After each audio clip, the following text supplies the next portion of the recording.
Today, we're going to focus on something that doesn't always get the attention it deserves: good news.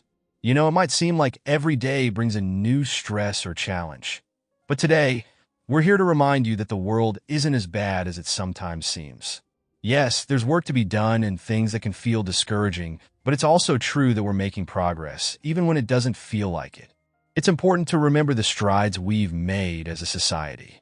Sure, not everything moves as fast as we'd like, but we're trying, and in many ways, we're doing pretty well.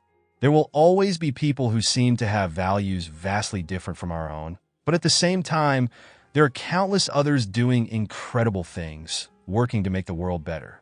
Stress and negativity, though, are motivation killers. What keeps us going? What drives us to get up and move forward are inspiring stories and positive news. And here's something powerful to hold on to. You're living in the safest, healthiest time in human history. Let's start with a story of hope. In the early 1990s, Alan Piazza, a Stanford University professor, visited some of the most remote and impoverished villages in China. At that time, people lived in caves without electricity, clean water, or enough food. Entire villages were on the brink of starvation. Around the same time, sub-Saharan Africa, particularly Tanzania, faced similar struggles, lacking infrastructure, food, and healthcare. It seemed like an impossible task to turn these places around. Yet today, China has eradicated extreme poverty, and Tanzania has cut its poverty rate in half. Families who once had nothing now live in solid homes with access to healthcare, clean water, and electricity. These are places where life seemed hopeless, but through concerted efforts, transformation happened.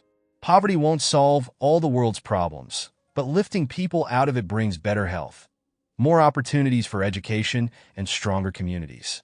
Think about the ripple effect, how much better the world becomes when people move beyond mere survival. This progress is proof that every small act matters. Whether it's donating money, offering a kind word, or sharing a meal, those ripples spread and create waves of change. We can't allow ourselves to be consumed by negative news, but we also can't expect good news to come to us as easily. That's not how media works. We need to seek out the good, to fuel our motivation when everything seems bleak. Positive stories are happening all around us, and if you look for them, you'll find them. There are incredible people out there doing incredible things, and guess what? You're one of them. Your journey towards self-reflection, growth, and well-being is impacting the lives of everyone around you. The world is full of beauty and hope. On those days when doubt creeps in, when everything feels like it's falling apart, remember to seek out the good. We need to hold on to it. It's the fuel we all need to embrace another day. Now, here's a small task for you. Today, find 3 positive news stories. Think about the people who made these stories possible and how their actions changed someone's life. Get inspired by the everyday acts of kindness and courage happening all around us. And who knows? Maybe the next story we hear will be yours.